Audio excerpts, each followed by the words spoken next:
Welcome to Peter and Roughie's football show here on STV. The main talking points on tonight's programme. The SFA has announced that it's parted company with the performance director Brian McClair. Motherwell have rejected an offer for Scott McDonald. Meanwhile, Raith Rovers have signed former Hearts striker Rudy Skacel. And Celtic will be preparing for Kazakhstan in the next stage of their Champions League bid. That's just a few of the topics we'll be discussing on the programme tonight. Alan Rough is alongside me. So, the performance director, Brian McClair, that didn't work out well, Roughie. No, I think we're all taken by surprise with that. Obviously, Brian was very highly regarded down at Man United for what he was doing there with the academy and the youth, and obviously they thought he could bring something to our game. But I was always a wee bit worried about bringing somebody in who hasn't been in our game for a long time. And obviously there's a lot of things going on behind the scene. We're looking at the elite, youth games, the pro youth, and trying to get it all together. And unfortunately for Brian, maybe he doesn't think it's working fast enough for him. Yeah, if you read between the lines on this one though, Roughie, I think Stuart Regan, the SFA Chief Executive, reveals all in, two very short paragraphs on this one. Quite simply, I don't think the role that this performance director should fulfil and the role maybe that Brian McClair thought it was, are poles apart, quite simply, because you have to go into meetings, you have to stand in front of a board and explain certain things to a number of people, and that really wasn't something that I think was Brian McClair's forte. No, it's not the first time that's happened. Football people who have never been used to going in and discussing things with boards and having to put things forward and get passed by boards and coming up with possibly negative opinions to what he had, and obviously that's one of the decisions where he's decided to pack it in. Yep, okay, so suddenly we now need to look for someone who will embrace that particular role and pick up the baton and take it on. So it's a year where I wonder if the SFA feel as if we've achieved anything. Have we wasted a year there? Because somebody's going to come in. Is it going to be a football type person? This reeks to me of let's get a Gordon Smith in as an SFA chief executive. Doesn't quite work out because quite simply, I think Gordon would have experienced similar to what Brian McClair's experienced here. Or is it someone who has followed that Andy Roxburgh technical route through all various coaching courses? Yeah, it might be the case that somebody that's come through all the development situations, somebody that knows what it's like to come up against people that you've got to pass whatever your thoughts are and taking the game forward. But I think it's got a lot to do with the clubs as well. The clubs, we're trying to get this elite group of players. We're talking about cutting it from an X amount to this amount. The clubs have got a lot of input in what they're happening to their players, and maybe it's a position that really needs to be looked at and where it's going to go forward. Yeah, it's funny you mentioned that, Roughie. I think you've actually touched on something, very much touched a raw nerve here, because I think sometimes they're grinding against each other in what they feel as if is best for a club and what's best for country. Yeah, it's a difficult one. Yeah, I think we all agree that Brian's position was obviously to bring on the 17s, the 19s to be in the full squad, and his thoughts of how the players would get there. And obviously, as you just said, their clubs have other thoughts as well. They've got to think about themselves as well, where they're going to be and how their youth development, because I'm sure that whatever road they're going down wouldn't be the same as what the road that the Scotland team's going down. Does it need to be another Scot? Is that a priority on this to understand where we are in European and world football? Yeah, I think so. I think it is. I think it's somebody that needs to know what Scottish football is all about, and there's certainly enough managers out there out of a job.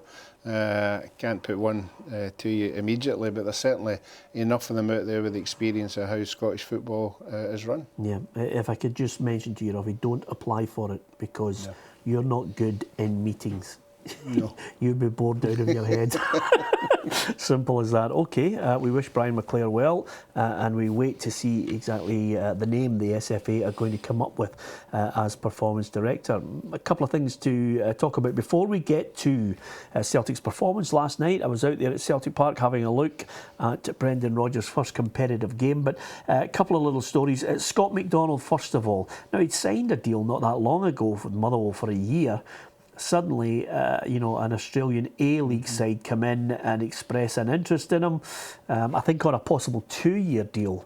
And Motherwell have rejected that. They wanted cash if he was going to move, and I think Mark McGee wants him there at Fir Park. Yeah, I think Mark wants him there. He's the kind of player that I think Mark's identified. Although he would have liked to have probably seen him scoring a lot more goals, but he pitched in, you know, with assists more than anybody else in the team, and he's got that workmanlike about him. And it's a difficult one because obviously he is Australian. Maybe he's got, you know, family over there that might have just twigged the thought of, well, maybe I quite fancy that, but Motherwell have hit it in the head, and that's where he's going to be. Yeah, I think I can understand where Mark McGee's coming from, because it's very difficult to get a player of his calibre actually roaming about and available and is well used to the style that Mark wants to play.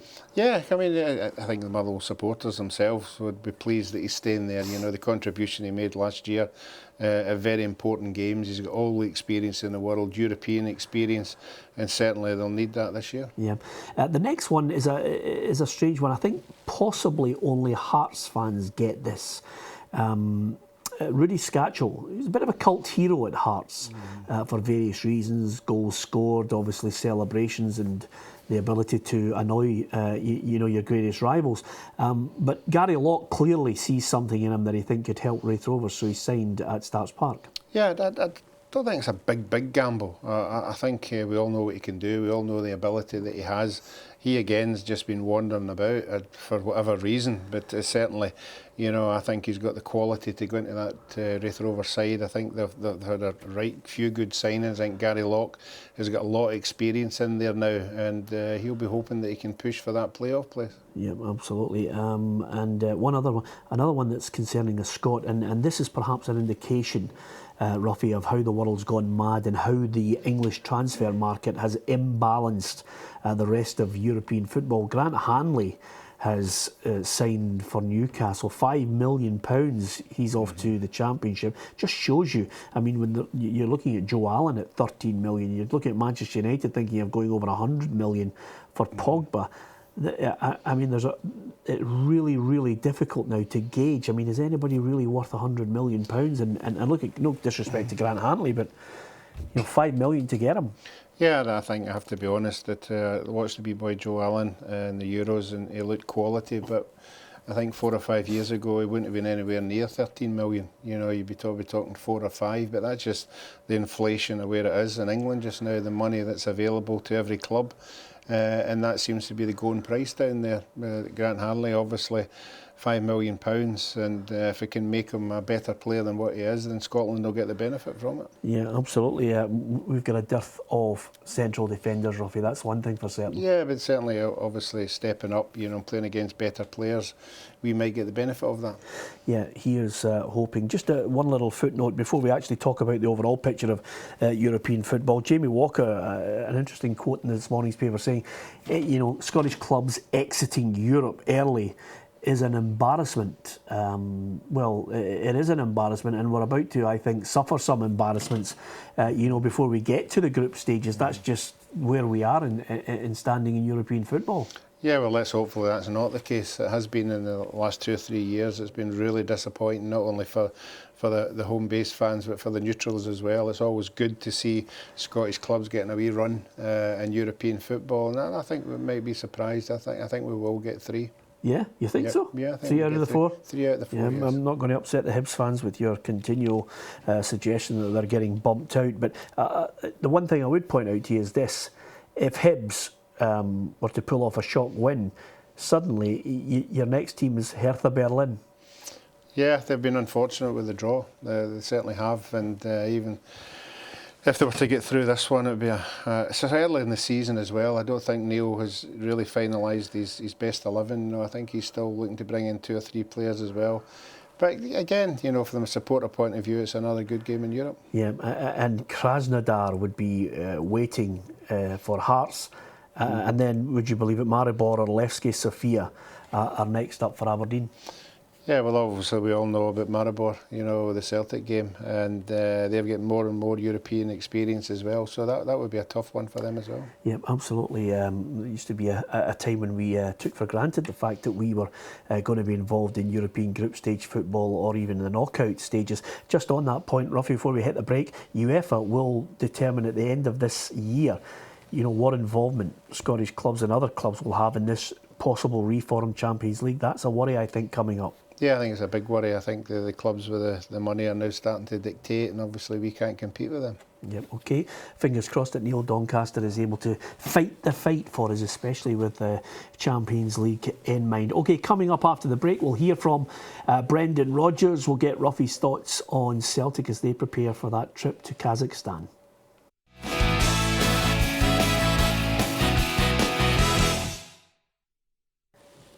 Welcome back to Peter and Roughie's Football Show. The main headline on the programme, right at the top, the SFA has announced its parted company by mutual consent with the Performance Director, Brian McClair. I did also mention in the first part of the programme about Celtic's match against Lincoln Red Imps. In the end, Roughie, it panned out exactly the way we thought. I was sitting there watching the game, and after, half an hour, 3-0 up, and it was 3 going on 10. Yeah, about 15 minutes, the crowd were beginning to get a wee bit restless. They were expecting a goal a wee bit earlier, but they got the goal, quality goal. I have to say 3 quality goals, and a good, as you said, very, very sharp. Took care of the game after that. As you said, there was lots and lots of chances, played a lot of good football, but the good thing for me was Brendan Rodgers after the game. His first statement was it wasn't perfect. Yeah. You know, he wasn't fluffing the issue around. He was just, as he's seen it, he knows they can be better. He knows there's things to be done. He knows there's players to come in. So I think the honesty of him after the game was good. Yep, let's hear from the Celtic manager. Overall, pleased to get through. Certainly wasn't perfect. There's a way to go for us in terms of where I want us to be, but delighted with the attitude of the players and how they took the game right from the very kick-off. And as I said, they scored 3 and their goalkeepers probably stopped at maybe being double figures. So but we're through, and that's the most important thing. Fairly straightforward, Roughie, on this one. You know, it was a situation where I don't know if they actually took their foot off the gas. But when the substitutes come on, it became a little bit disjointed. I'll tell you something that caught my eye in this one was quite simply after the debacle of the week before. Suddenly Scott Brown found himself in this unusual situation. They played a back 3.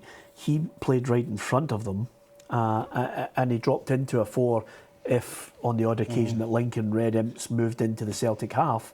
You know, he played alongside Zviachenko, you know, with Lustig and Kieran Tierney there. But it allowed Celtic effectively to have a midfielder who takes the ball off the centre-backs and builds the game. Well, that's the manager that decides these things. The manager's obviously looked at Scott Brown. He's obviously trying to get the best out of him. I think Scott would be honest enough to say he didn't have the greatest of seasons last year. And maybe the manager can find a position for him. I mean, he's getting on.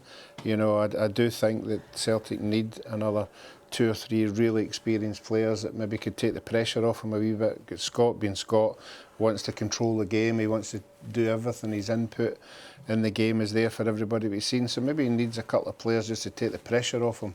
And it might be another position that does that. Yeah, it's funny you saying that. I mean, he's hoping to get 2 players in before the midnight deadline tonight. One of them we think might be Scott Sinclair.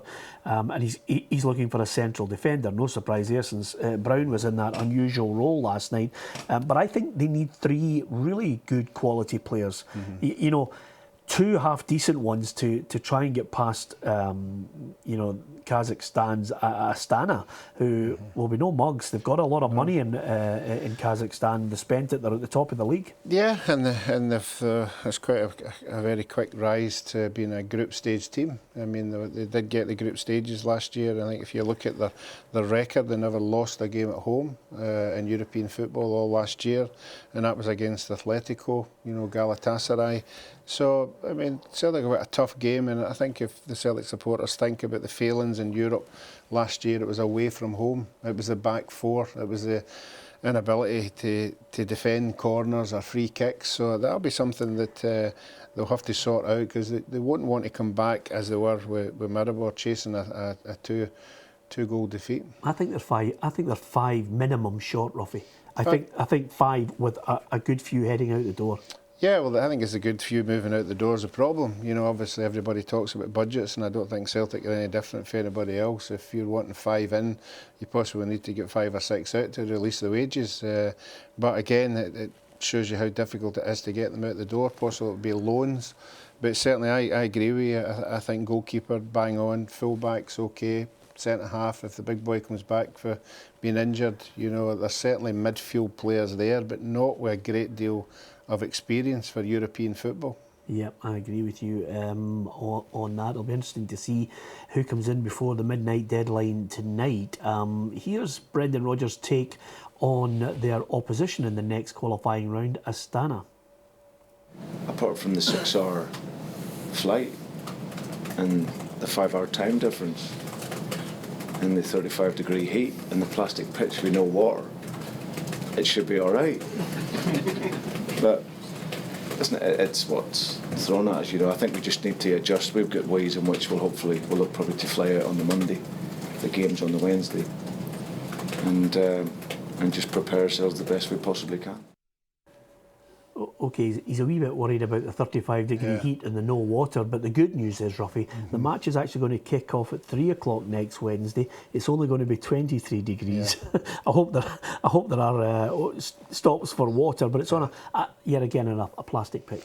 Yeah, I think the plastic pitch more than anything would be the worry. You know, I don't think the 6-hour flight, you know, as you know, I travel first class all the time, and it's nothing when you're going first class.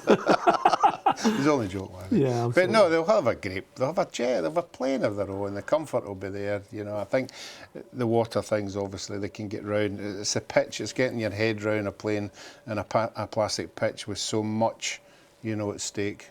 I think this is a tricky one. I can't call this one.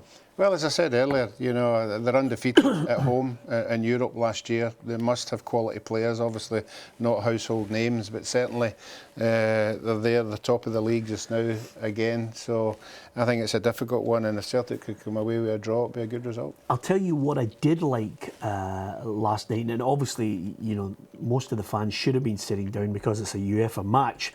But the one thing that I think was very, very positive was this corner where there's a standing area. The atmosphere was created by the youngsters in there. I'm not too sure they'll get time to actually watch the game, Roughie, because, you know, it's like it's almost like Britain's Got Talent. They're singing to each other, they're singing songs.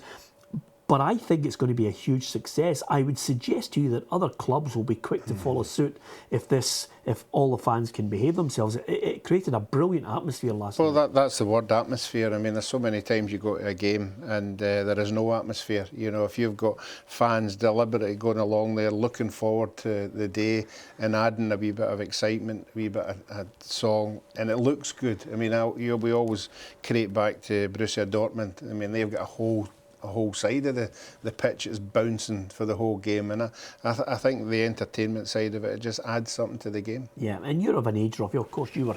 You know, you were signed by Partick Thistle at such a young age. You never really got the chance. Did you ever get the chance to go to a game with your mates and stand, you know, and bounce about in any particular match? No, unfortunately. I played football right from when I was 15, so I never got a chance to be a supporter. You missed out on it, Roughie. There's nothing better than jumping about with your mates and then somebody cuddles you. You really don't want to cuddle after a goal is scored. I'm just sharing that experience with you. Yeah. I often wonder what it would be to get a hot cup of Bovril just sort of poured over you. Oh, well, I can arrange that. And of course, there wasn't too much cuddling in Argentina in '78, but that's another programme.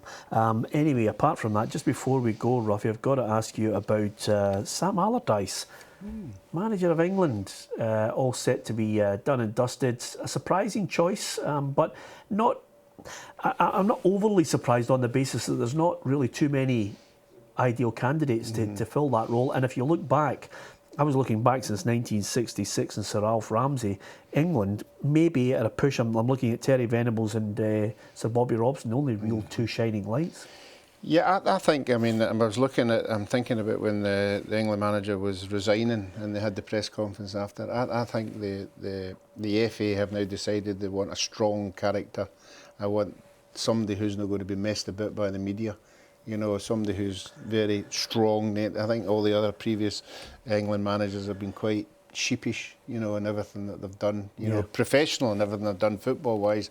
But I think from a bigger picture point of view, they need a strong character, somebody who's not going to be messed about. Yep, and a wee footnote here on Stilian Petrov. Didn't quite get the contract he was looking for at Aston Villa, but what a battle back from him. Yeah, and all credit to the courage of giving it his best shot. You know, obviously it hasn't worked.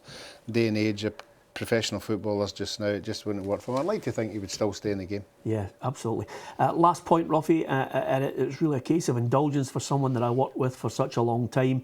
When I was working at Radio Clyde, lucky enough to have the legendary journalist and reporter Dick Donnelly from up in the Dundee area. He kept us informed of not only the games involving the two sides up there, but also the weather as well. Dŵr and Dreek Dundee. Yeah. Sadly, he's passed away, and I think I'd like to dedicate this show to him. He was a fabulous man. Yeah, I didn't have a chance to meet him at all, but obviously the commentary is legendary. I think anybody who listened to any games up in that neck of the wood would remember the name rather than the face. Yep, absolutely. When you talk about people that knew exactly what they were talking about in football, Dick was an absolute legend, and we will miss him. Dundee will be a dream place without him. Thanks for watching.